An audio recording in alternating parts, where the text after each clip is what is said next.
जे पोरं इथे आले होते शिकायला त्यांना परत पाठवलंय. जे घरून इथे यायला निघाले होते त्यांना तिथेच थांबवलंय. चला तुम्ही पण निघा आता. आता ही शाळा नाही उघडणार. चला. अहो पण शाळा का नाही उघडणार? तुम्ही शिक्षण कसं बंद करू शकता? कसं करू शकतो? करून दाखवलं.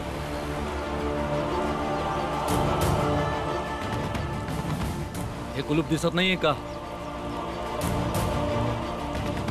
आजपासून काही अभ्यास वगैरे नाही होणार. अभ्यास करून आमच्या पोराचं वाटोळ झालं.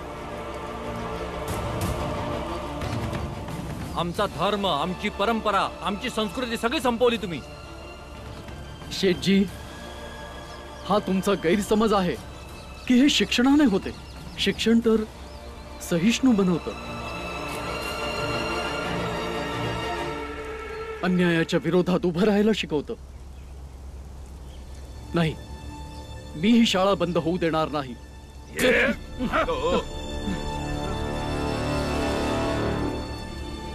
मला ठाव आहे तर तुम्ही हे समज का म्हणून करताय. मुलगा गमावलाय मी माझा. त्याग केलाय मी या समाजासाठी.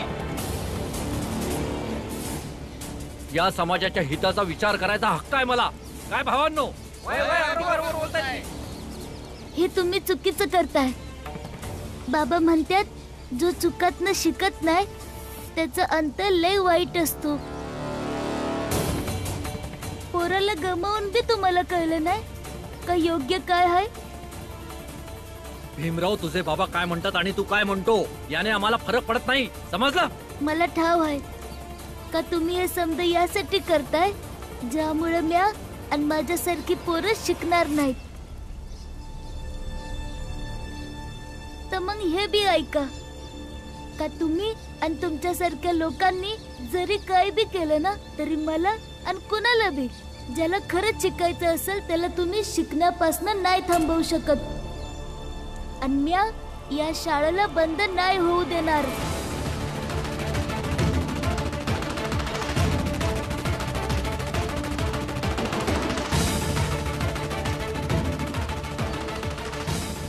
जसं आजवर तुम्ही माझ्या समोर एवढी आव्हानं ठेवत आलात ना तसं याला न्याय एका आव्हानासारखं समजन. आणि ही शाळा म्या बंद नाही होऊ देणार. मग ऐक भीमराव, आजपासून ही शाळा कधीच उघडणार नाही.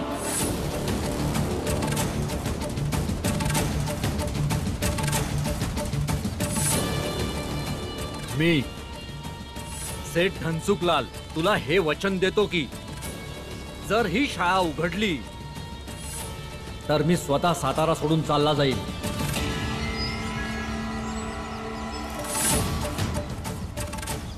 आणि मीच का, ज्या ज्या लोकांनी ही शाळा बंद पाडली आहे ना त्या सगळ्यांच्या प्रतिष्ठेचा प्रश्न आहे. आता साताऱ्यातील ही शाळा एकतर बंद राहील नाहीतर आम्ही इथे राहू.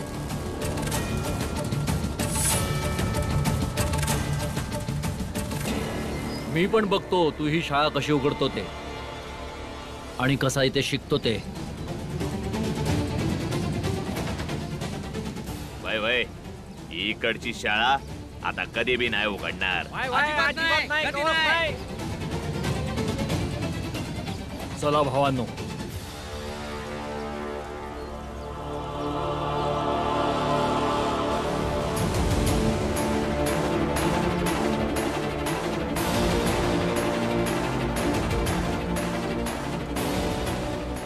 भीम, तू काळजी करू नकोस. मी बोलतो या लोकांशी. मी मुख्याध्यापकांशी देखील बोलेन. जोवर तुझे आंबेडकर गुरुजी आहेत तोवर तुला शिकण्यापासून कुणीही अडवू शकणार नाही.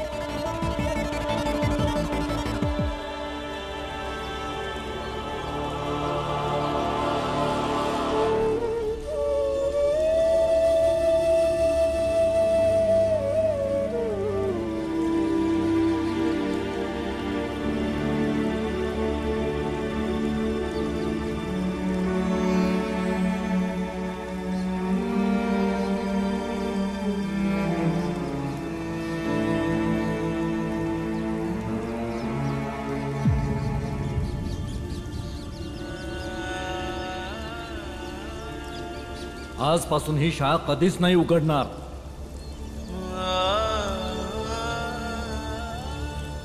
अरे अरे भीम थांब तर. भीम 3, 2, 1.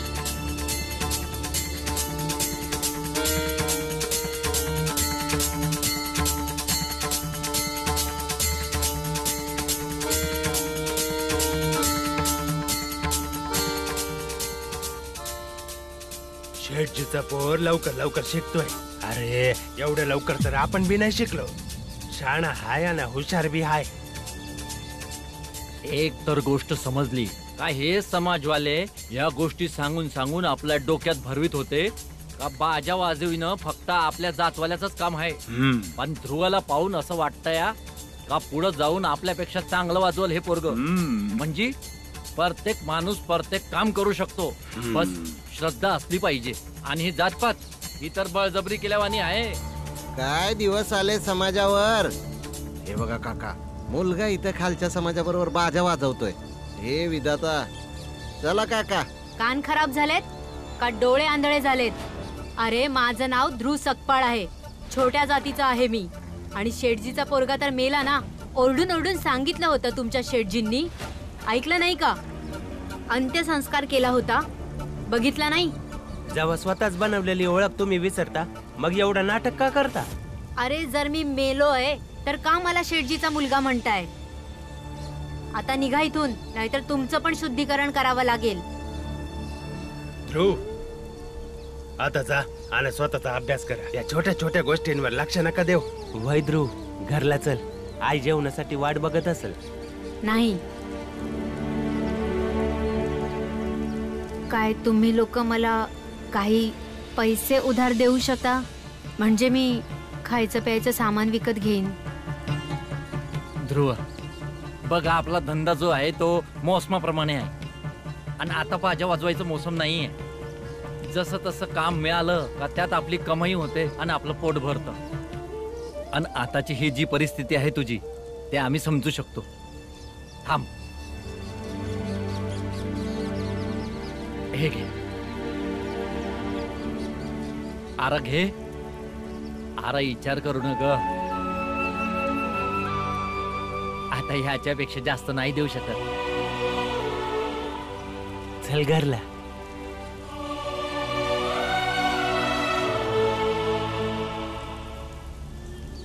आलास तू?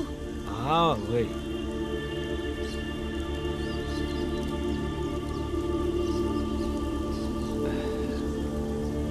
बोलणं झालं? समद बोलून झालंय. मग उद्यापासनं रीतसर कामाला जाईन. चला, हे लय झाक झालं. आणि भीमाबाई, बोलणं गरजेचं बी होतं. कारण की इंग्रजांच्या सत्तेसमोर जर माझं नाव क्रांतिकारी यादीमध्ये आलं ना, तर ते मला सोडणार नाही. आणि तुमच्या समध्यांना उगाच त्रास. हे बघा, तुम्ही माझं म्हणणं नीट ऐका. आपले शेजारचे जे लोक आहेत ना, त्यांच्या नजरा नेहमी आपल्यावरच असतात. तेव्हा तुम्ही हे समज विसरून जा. हा विषय बी परत काढू नका. तुम्ही फक्त रिटायर्ड सुभेदार रामजी सकपाळ आहात, जो आपल्या परिवाराला पोसण्यासाठी बाहेर जातो आणि त्यांची काळजी घेतो.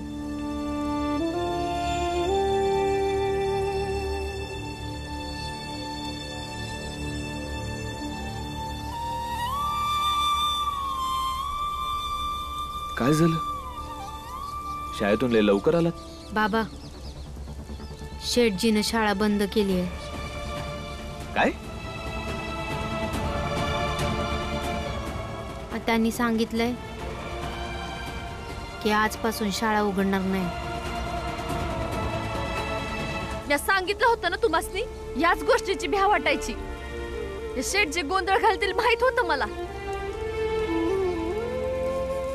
बाबा, त्या अभ्यासाबद्दल काय बी वाईट बोलत होते.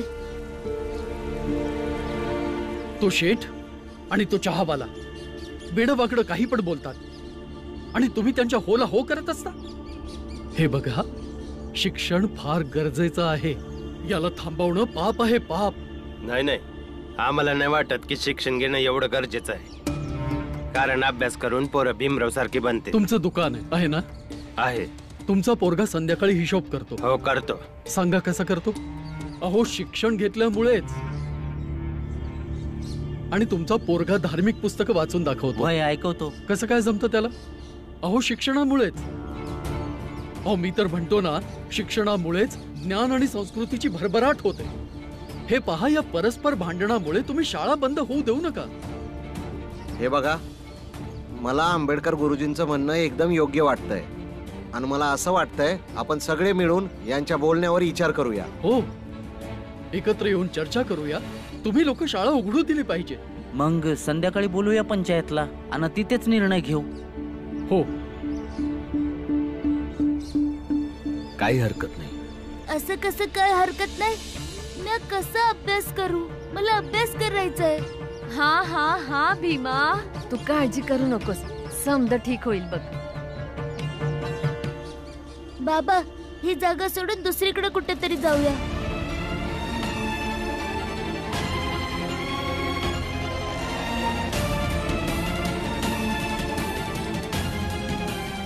कुठं जाणार? सांग ना, कुठं जाणार? जिथं जाऊ तिथली परिस्थिती अशी नसल याची काय खात्री आहे? आणि आपण कवर परिस्थितीपासून लोकांपासून पळत राहायचं? आपण कुठं बी नाही जायचं, इथंच राहायचं.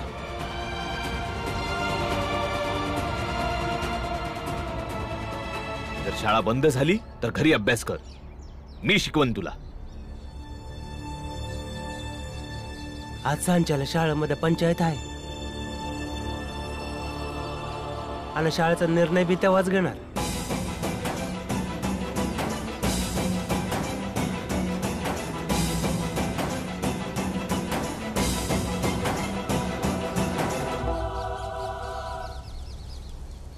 होय, मग पंचायत मध्ये मी माझं मत मांडल. भीम, तू तिथं जाऊन काय बोलणार आहेस? मी त्या लोकांनी समजावून का त्यांनी शाळा बंद करू नये.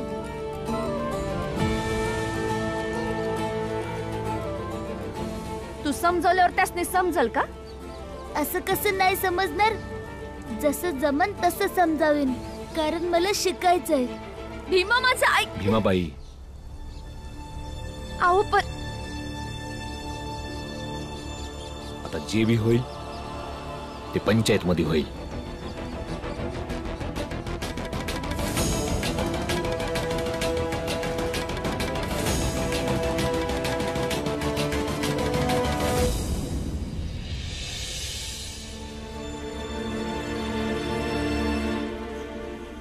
हे पहा, मी तर हेच म्हणेन की आपसातल्या वादामुळे शाळा बंद व्हायला नकोय. मी आंबेडकर गुरुजींच्या बोलण्याला समर्थन देतो. शिक्षण घेतल्यामुळेच माझा पोरगा दुकानाचा सगळा हिशोब बघतोय आणि माझ्या शेजाऱ्यांचा पोरगा सगळे धार्मिक पुस्तकं वाचतो. हे बघा, पुस्तकं वाचण्याच्याहून जास्त महत्वाचं आहे धर्माला मानणं. धर्मभ्रष्ट करणाऱ्या समध्या ताकदीला संपून टाकायचं.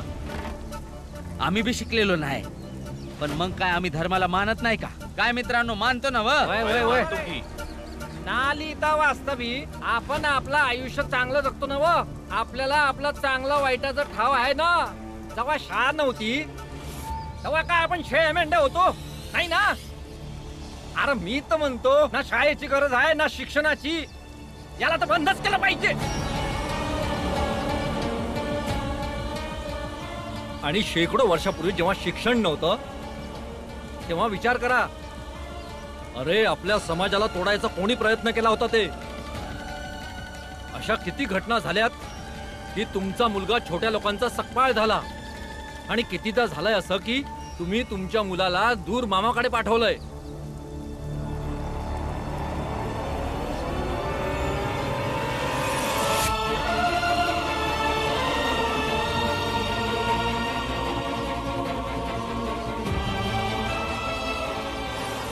राजवर नाही पाहिलं. आणि ह्यो रामजी सकपाळचं पोरग, ह्यो भीमराव हा जेव्हापासून शाळेत जायला लागला तेव्हापासून सुरू झालंय हे. माझ्याकडे एक कल्पना आहे. काय कल्पना आहे तुमची? सांगा. जसं पहिल्यांदा फक्त आमच्या मोठ्या माणसांची पोरं शाळेला जायचे,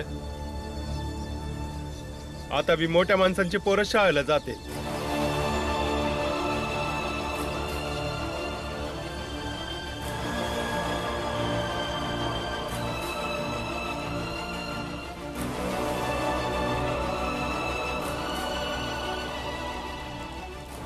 आणि हे छोट्या लोकांची पोरं यांना तर शाळेत येणंच बंद करायला हवं. सगळ्या समस्याच निघून जाते.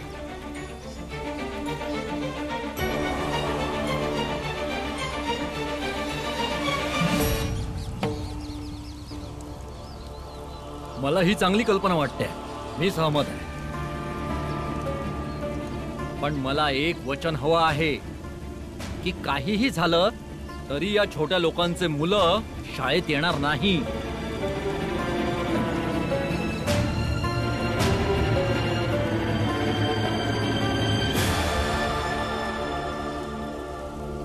आता दाखवतोच. ध्रुव ध्रुव, ध्रुव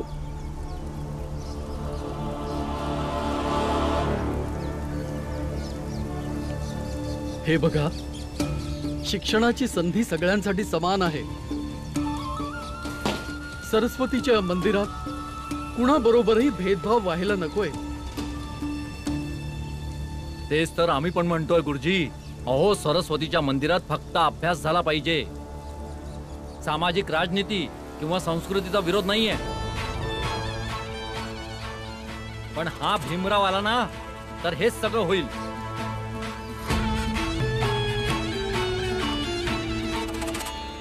भीमबाळा, सत्याच्या युद्धात नेहमीच चुकीला हरवणं गरजेचं नसतं. उलट कित्येक वेळा असत्याला आपल्या सत्याला हरवण्यापासून वाचवणं ही योद्ध्याचं कर्तव्य असतं. आणि ही गोष्ट एका योद्ध्यानं कधी विसरली नाही पाहिजे. माझा प्रश्न विचारण्याची तुम्हाला अडचण आहे ना, तर नाही विचारणार आजपासून कुणाला प्रश्न. मला शिक्षण घेण्यापासून अडवू नका, मला शाळेत येण्यापासून अडवू नका.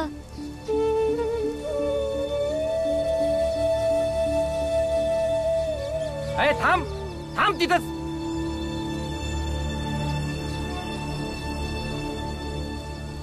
मी माझ्या घरातनं बाहेर नाही निघणार आणि तुमच्या कुणाला भेटणार बी नाही आणि कुणाशी बोलणार बी नाही. जर का तुम्ही मला कुणाशी इथं बोलताना बघितलं ना तर मला या गावातनं धक्के मारून बाहेर काढा, मी जाईन.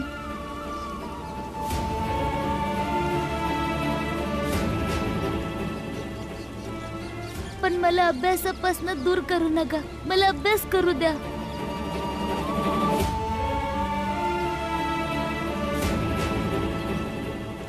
समजतंय भीम, यावेळी तू तुझं सत्य वाचवण्याची लढाई लढतोयस. हे बघा, जर तुम्हाला नको असेल तर मी शिक्षण सोडून देतो. काय? आमच्या दोघांपैकी फक्त एकच भाऊ शाळेत येईल. पण तुम्ही भीमला शाळेत येण्यापासून नका अडवू.